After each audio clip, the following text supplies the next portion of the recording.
I always imagined that betrayal would manifest in soft murmurs, in discreet texts, in quiet conversations held away from prying eyes, in the intricate web of lies that unfolds slowly, perhaps over months or even years. However, I was mistaken. It didn't approach me quietly like a shadow in the dark. It arrived without a shroud of uncertainty, leaving me to trust my own perception. No, Isabel shattered our marriage in the most dramatic and public manner imaginable, and she accomplished it with a grin. It was meant to be just another gathering, an event we had experienced countless times prior, a gathering at Jack and B. Caleby's house, brimming with our familiar circle of friends, the individuals we had shared countless years with, those who witnessed our journey of falling in love, tying the knot, and constructing our lives side by side. I came anticipating a night filled with beverages and joy, of familiar quips and collective reminiscences. My world shattered before their very eyes, a reality I never anticipated. The evening began in a perfectly ordinary manner. As I stood by the fireplace, drink in hand, I found myself nodding along to a conversation that barely registered in my mind. A tale was being spun, revolving around work, a narrative that would have surely brought a smile to my face on any other evening. However, my focus was elsewhere. I observed her closely. Isabel stood across the room, her dark hair cascading in gentle waves over her shoulders, her dress embracing her figure in a manner that had once filled me with pride, once made me feel fortunate. Yet this evening, an unusual sensation lingered in the air. She stood uncomfortably near him. At first, he was just another face lost in the crowd. He stood tall, exuding confidence, the sort of man who entered a room with an air that suggested it should conform to his presence. Isabel leaned into him, her hand resting softly on his arm, a gesture that felt both familiar and intimate. A chill, heavy sensation took root in my gut. I convinced myself it was just a figment of my imagination. The manner in which she touched him held no significance. The laughter shared between them held no significance. She was my wife. She loved me, and that was the essence of it all. In that moment, she pivoted, locked eyes with me from across the room, and offered a smile. The smile that once captivated my heart is now gone. It wasn't the playful, loving smile she flashed when she discovered my secret indulgence of a second dessert serving. Negative.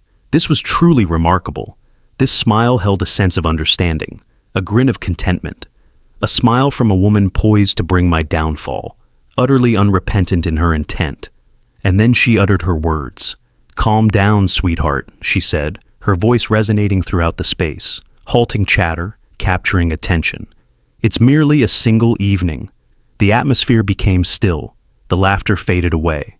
The melody faded, as though the cosmos had taken a moment to grasp the significance of her expression.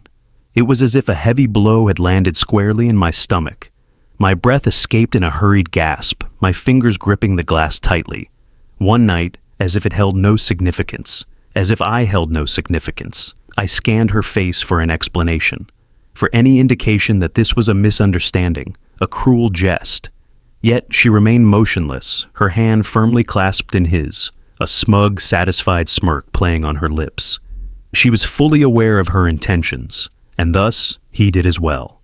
The man beside her, her lover, her affair partner, the stranger who had taken my place, had the nerve to smirk at me, as if I were the fool in this scenario, as if I had lost a game I hadn't even realized I was part of. A handful of individuals let out nervous laughter, fidgeting in their seats, caught in a dilemma between feigning ignorance and witnessing the unfolding drama. People turned away from me completely, as if my shame were infectious, as if recognizing it would pull them into my torment. What about me? I remained frozen, my body rigid, my thoughts a complete void.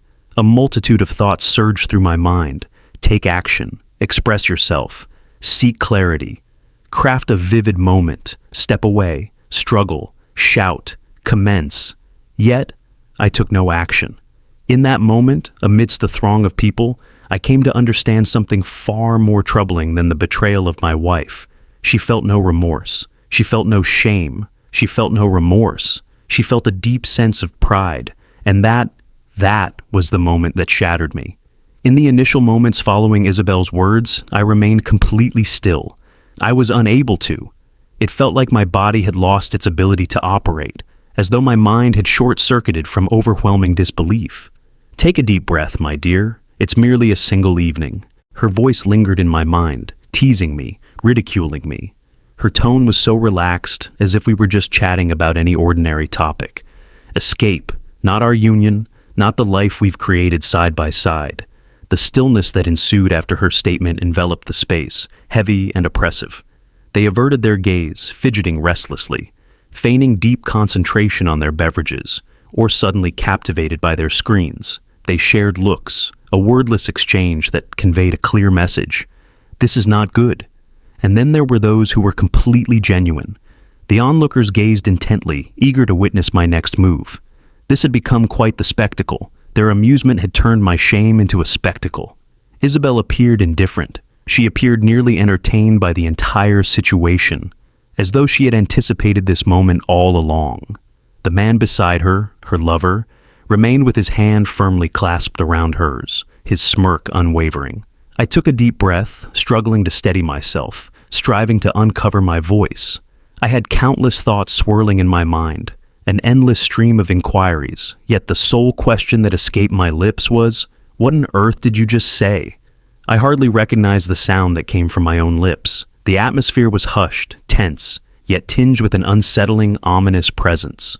Isabel tilted her head slightly, a broader smile spreading across her face. "Oh, please, Caleb. Don't pretend to be so surprised," she remarked, her voice laced with a sense of superiority. "For months now, there's been a noticeable distance between us. I recently discovered someone who truly values me."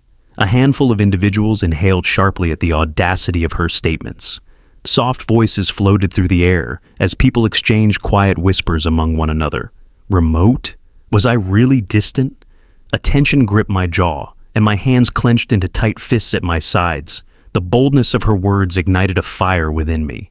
Had I been distant? Was I the issue?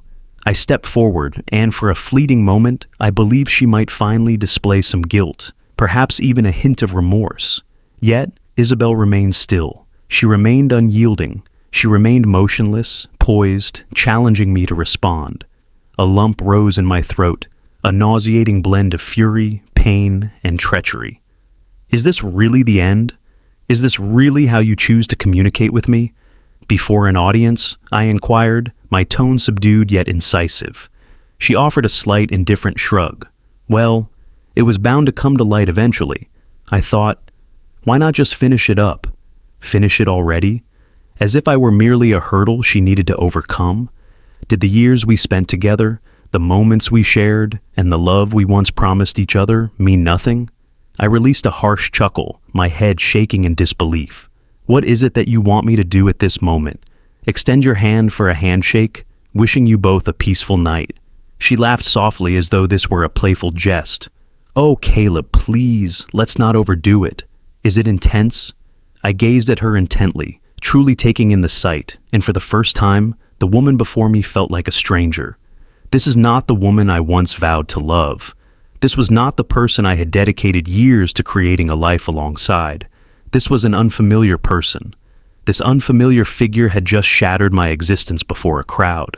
I surveyed the room, observing the onlookers who remained fixated, murmuring, anticipating the imminent eruption. The intensity of my anger surged within, a fierce storm poised to erupt at any moment. Yet beyond that, a chilling numbness enveloped me, and that instilled a deeper fear than anything else. In that instant, a realization dawned on me, one I had previously kept at bay. I was filled with a deep sense of frustration.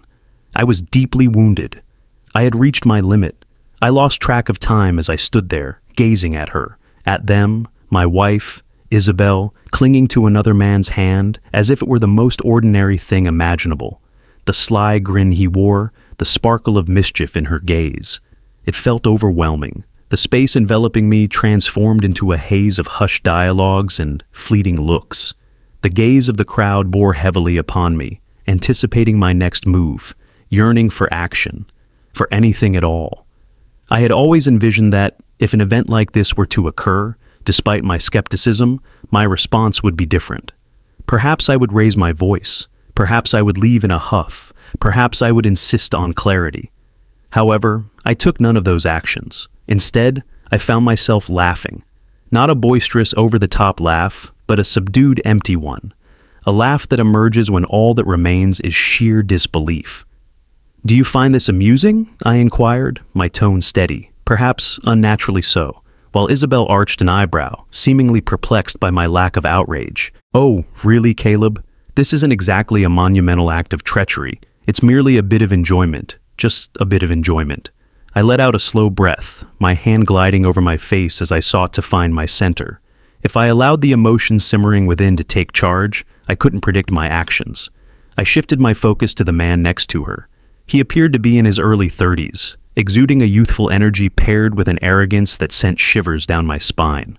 "What about you?" I inquired, my tone now more cutting. "What do you have to say?" He shrugged, utterly indifferent. "I have no obligations to you, my friend." The boldness, the utter disregard. And that was the moment it struck me.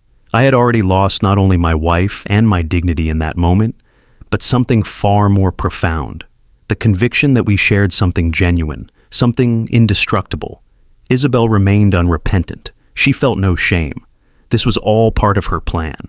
She ensured that when she revealed the shocking news, it would be in front of an audience. I took the only course of action available to me. I paused for a moment. "Very well," I replied, my tone steady.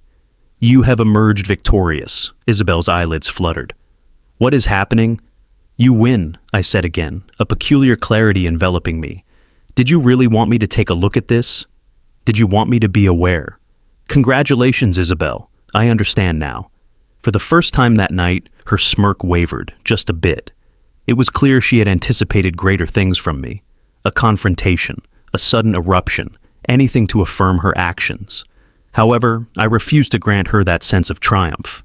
The reality was that she had already lost me, and that was an unexpected turn of events for her. The stillness enveloped us, heavy and oppressive. Isabel remained in place, holding onto his hand tightly. Yet there was a shift in her expression. The confidence, the sheer arrogance she had moments ago, was dissipating, giving way to something entirely different. Perplexity. She was taken by surprise. She had anticipated fury, for raised voices, for blame. She craved a scene filled with intensity and emotion, a sensation that would empower her, something that would place me below her in the eyes of everyone around. However, I wasn't about to offer her that.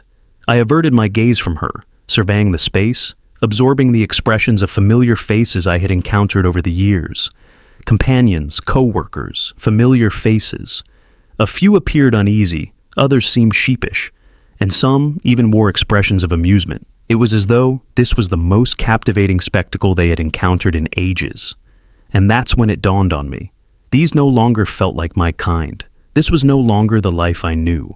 Years were dedicated to crafting something alongside Isabel, with the conviction that we were a united front, that we were collaborators. And yet, here she stood, dismantling everything as if it held no significance. I breathed out gently, allowing the heaviness of that understanding to rest in my heart. Then I took the leap into the unexpected. I released her.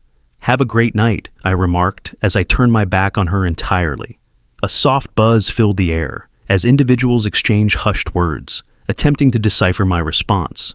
They anticipated a spectacular display. They anticipated a collapse. They were taken aback by my decision to leave. "Wait," Isabel called, a certain edge in her voice. "Is that all there is? Is that everything you want to express?" I halted in my steps, yet I refrained from looking back. "What would you like me to express, Isabel?" I inquired, maintaining a calm tone. "Are you expecting me to plead, to weep, to stand up for you in front of all?" She remained silent. That was precisely the response I sought. I continued my stride, out the door, beyond the whispers, beyond the critical gazes, beyond the smug expression of the man who believed he had triumphed this evening. Yet, the reality was that I had emerged victorious. At last, I had my freedom. The night air struck me with a harshness that was both chilling and relentless. It wasn't until I stepped outside that I truly understood the weight of that house, the stares, the whispers, the humiliation pressing down on me. I found myself on the driveway, gazing at my car, my hands balled into tight fists at my sides. Thoughts surged through my mind, while my body hummed with a whirlwind of emotions that felt impossible to decipher. Fury, deceit, exhilaration. I ought to have been crushed. I ought to have experienced a sense of my universe being torn asunder. Yet, what I experienced was something entirely different. A sense of liberation washed over me. For years, I devoted my heart to a woman who, without a doubt, did not reciprocate my feelings. For years, I devoted myself to being the ideal partner, making sacrifices and placing my trust in her. In just a single night, it became clear that everything had been inconsequential. I lost track of time as I stood there, my breath steady and measured, attempting to make sense of it all. Suddenly, the door behind me let out a haunting creak as it opened. I chose not to look back. I had no need to. I had already figured out who it was. "Are you truly going to walk away?" Isabel's voice cut through the air, filled with impatience. It seemed as though she was frustrated that I didn't respond in the manner she expected. I shut my eyes for a fleeting instant, urging myself to remain composed. Then I pivoted to confront her. She stood in the doorway, arms folded across her chest, her face revealing a blend of annoyance and an elusive emotion that I struggled to identify. "Wasn't that the intention?" I inquired, my tone unwavering, devoid of emotion. She released a soft, airy chuckle. "Let's go, Caleb. Are you seriously just going to turn your back and leave?" Following all that has transpired. That was the turning point, that singular phrase.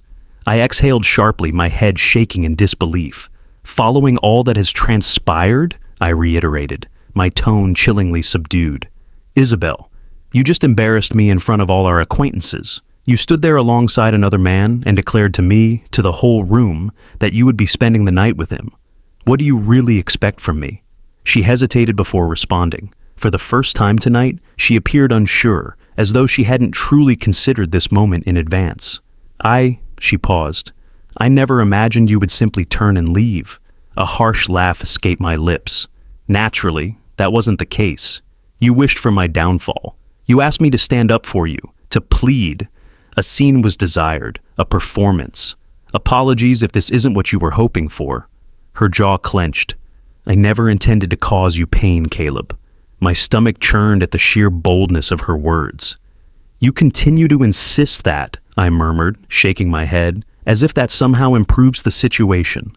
I approached her deliberately, softening my tone. "You were fully aware of your actions. You wished for me to observe. Your intention was to bring me down. And for what purpose? A distorted perception of control?"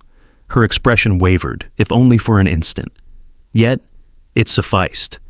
A sudden pang of remorse, an awakening of understanding, of a truth she was reluctant to acknowledge, and just like that, it vanished. "You're being dramatic," she remarked, her eyes rolling in exasperation. "It's merely a single evening." Once more it appeared, that frustrating phrase. A sudden shift occurred within me. "You keep repeating that," I said, my voice taut, restrained, as if that could somehow justify it. As if this could somehow diminish the sense of betrayal. She let out a soft sigh, her fingers gently massaging her temples. "Caleb, we've been stuck in a routine for months. You must witness that. I require it. I'm uncertain. A unique approach. I never imagined it would turn into something significant. An important matter." I gazed at her, sensing that I was confronting someone unfamiliar. "Wow," I finally said. "It seems you're missing the point, aren't you?" She exhaled sharply. "Oh, really? It seems like you're implying that I was dishonest." I blinked. I genuinely found it amusing. A quick, incredulous chuckle. "No, I didn't." I shook my head, struggling to comprehend the sheer absurdity of her words. "Isabel, you stood before me, in front of all, grasping another man's hand, declaring that you would be spending the night with him. How would you describe that?" She shifted, her assurance faltering for the first time. "It's simply not the same, all right? I was honest with you. I didn't go about things secretly. I spoke the truth. Truthful." Words escaped me. I simply gazed at her, sensing the final traces of any affection I once held for her fade away into oblivion. "I can't believe this," I whispered, pivoting back to my vehicle. "That's it," she exclaimed sharply. "Are you really just going to turn your back and leave? Are you really not going to attempt to resolve this?" I came to a halt, gradually. I glanced back at her, locking eyes for one last moment. "Isabel," I declared, my voice unwavering, conclusive. "Everything is already in its perfect state." With that, I slipped into my car, turned the key, and set off down the road. I didn't glance back, and for the first time in ages, I experienced a sense of liberation. The journey back felt otherworldly, as if I were observing myself from a distance, detached from my own experience. My hands clutched the wheel with intensity, knuckles pale, yet my thoughts remained ensnared in that instant. The gathering, the manner in which Isabel smirked at me. She grasped his hand as if it were an everyday occurrence. It's merely a single evening. The phrases reverberated in my mind, relentlessly, as if they were a harsh jest from which I could not break free. I ought to have felt crushed. I ought to have felt anger. Yet all I experienced was a profound numbness. The gravity of the moment, the sting of public betrayal, lingered in the air, yet to be fully absorbed. It felt overwhelmingly new, almost surreal. I found myself uncertain about what my next steps should be. Return home? Rest in the bed we once occupied together? As if I could ever view her through the same lens again? Number? Absolutely not.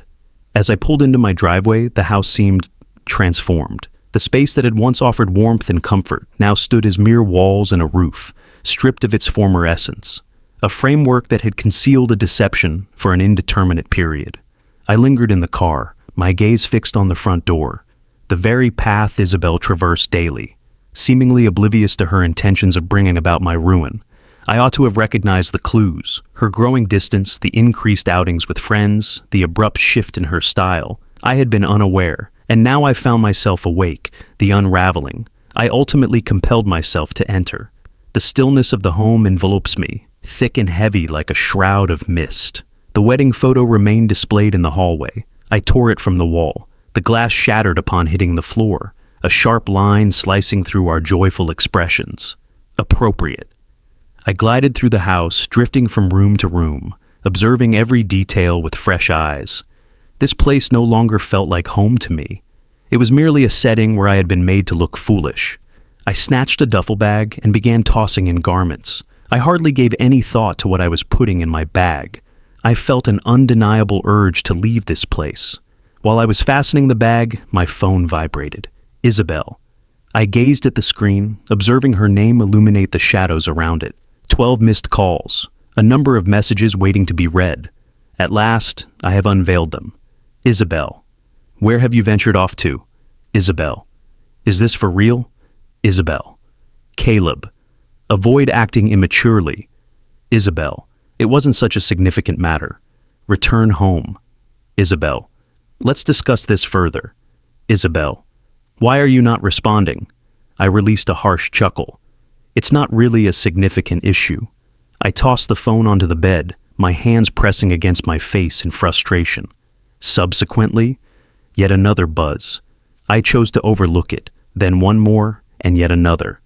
I have finally returned to it once more. Yet again, it was not Isabel. It was Betrayal. I paused, a frown crossing my face as I contemplated my response. Caleb. She inhaled deeply. Her voice was soft, yet filled with urgency. Your return is necessary. I stood still. What is happening? Isabel is unraveling. I let out a long breath, my tolerance depleted. Caleb. I'm indifferent. She decided her path. Allow her to handle it. Absolutely not, Caleb. Hear me out. She replied in haste.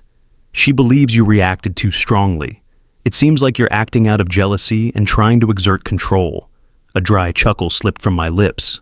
Absolutely she is. However, that isn't the most troubling aspect.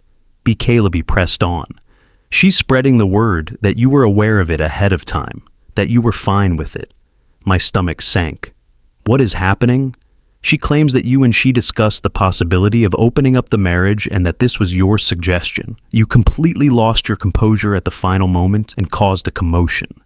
In that fleeting instant, the only sound that filled the air was the rhythmic thump of my heartbeat echoing in my ears. Is this for real? I finally inquired, my tone unsettlingly serene. Caleb let out a weary sigh. Caleb. She's weaving the narrative, portraying you as the irrational one. Certain individuals are starting to place their trust in her. I tightened my grip on the phone, my jaw clenched in frustration. Naturally, she wouldn't simply admit to it. Naturally, she had to cast me as the antagonist. I had turned away. and that simply didn't meet her expectations. Victory was essential for her. She had to ensure that if she was going down, I was going down with her. I shut my eyes for just a moment, thoughts swirling in a frenzy. And then, in an instant, the numbness vanished. A pivotal moment. I acted without a moment's pause. I snatched my keys and stepped back out into the world beyond the door. There were no more words to share with Isabel. However, if she intended to engage in games, I was ready to demonstrate that she had greatly misjudged my capabilities. The details of the drive back to the party are a blur to me. A tempest of feelings raged within me: fury, astonishment, and a more piercing sensation: resolve. Isabel had already deceived me in the most profound manner imaginable, yet now she was crafting a new narrative, distorting reality to portray me as the simpleton, the timid one, the indecisive, envious spouse who had a sudden change of heart at the final moment. I refused to allow that to occur. As I arrived at Jack and Bicalaby's house, my decision was already set in stone. I had no intention of engaging in a debate. I had no intention of pleading with anyone to accept my truth. I intended to reveal the reality to them. Return to the flames. As soon as I entered, the atmosphere in the room shifted dramatically. Everyone's attention was drawn to me right away. The individuals who had previously shunned my glance were now unabashedly gazing, murmuring behind their palms. Some of them appeared remorseful, while others seemed entertained. Yet, they held no significance for me. She mattered to me. Isabel stood in the center of the living room, a drink in hand, her laughter mingling with that of a small group gathered around her. She appeared at ease, self-assured, as though nothing had transpired, as if she hadn't just made an attempt to ruin my name. Our gazes intertwined, and a spark ignited within her eyes. Unexpected revelation. She was taken by surprise when I returned. Excellent. I strolled through the room at a leisurely pace, allowing the tension to simmer and grow. With each step I took, the gaze of more onlookers fell upon me. Whispers faded, leaving a charged atmosphere filled with expectation. As I came to a halt before her, an eerie stillness enveloped the room. Isabel tilted her head, a subtle smirk playing on her lips.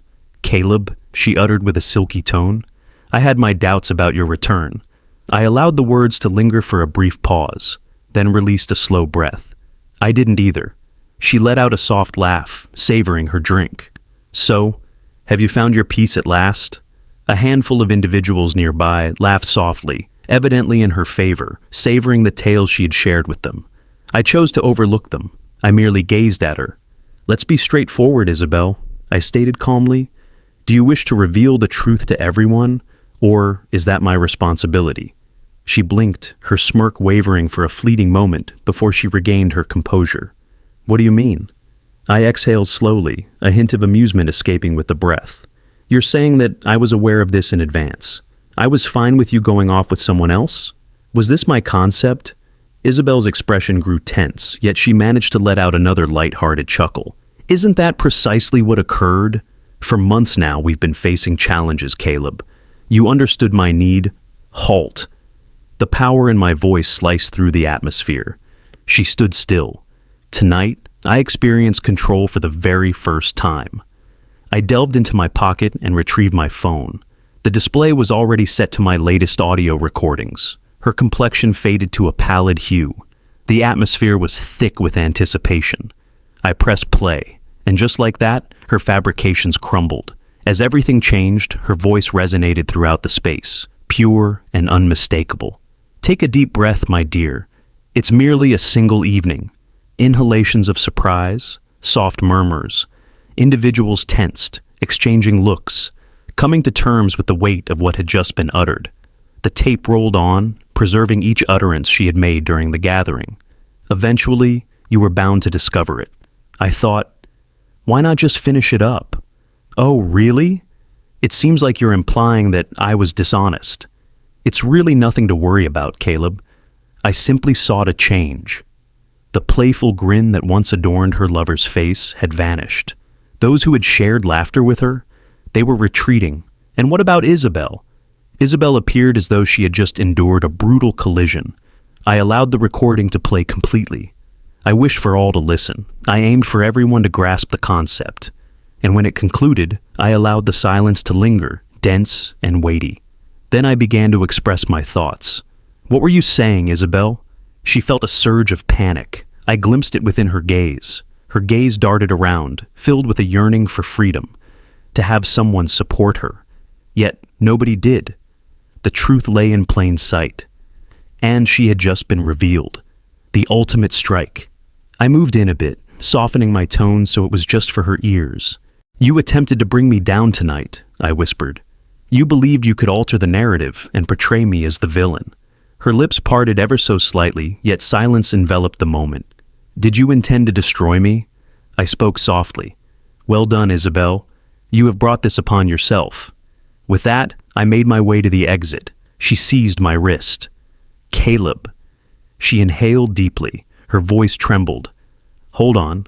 Let's discuss this further." I locked eyes with her, truly taking in her gaze, and I experienced no emotion. "Have a wonderful evening, Isabel," I remarked. "It's merely a single night after all." And then I turned and left. This is the final time. I chose not to glance back. Not when I exited the house. Not when I heard Isabel's voice echoing behind me. Not when I sensed the heaviness of the night bearing down upon me. A peculiar sensation stirred within me as I made my way to my car. Airiness, after quite a while. I wasn't burdened by the heaviness of a crumbling relationship. I wasn't burdened by the ceaseless inquiries, the uncertainties, the frantic efforts to find a solution. I felt liberated, releasing. As I arrived at the hotel parking lot, a wave of fatigue began to wash over me. I had secured a room for the night, not due to an inability to return home, but rather a choice against it. Absolutely not. Home no longer felt like home. I arrived, ascended in the elevator, and flung my duffel bag onto the bed before settling down. The vibration of my phone interrupted the silence. I had already figured out their identity. Isabel. Isabel. Caleb. Kindly pick up. Isabel. I never intended for things to unfold in this manner. Isabel. Can we have a conversation? I gazed at the messages, lost in thought for what felt like an eternity. After that, I decided to block her number, a new beginning. The following morning, I awoke with a sense of change within me, brighter. It felt as if I had released a great weight, a burden that had weighed heavily on me for years. For the first time in ages, I found myself waking up, without the need to mend something that had already fallen apart. That moment of understanding was truly impactful. I glanced at my phone, a note from B. Caleby. B. Caleby. Just a heads up, there are whispers going around, and certainly not in the manner Isabel had envisioned. You carried yourself with such grace and confidence last night. Everyone recognized her true nature. I chuckled softly, shaking my head in disbelief. It no longer held any significance. I had no intention of glancing back. Rather than dwelling in despair, I rose, refreshed myself with a shower, and resolved to take action. I refused to squander any more time on someone who failed to appreciate me. I had plans to create something fresh. Perhaps it signified relocating to a different area. Perhaps it involved rekindling friendships, prioritizing self-care, and exploring new places. What I was certain of was this. My journey was far from finished. The journey was only starting. And what about Isabel? She was merely a lesson I had absorbed,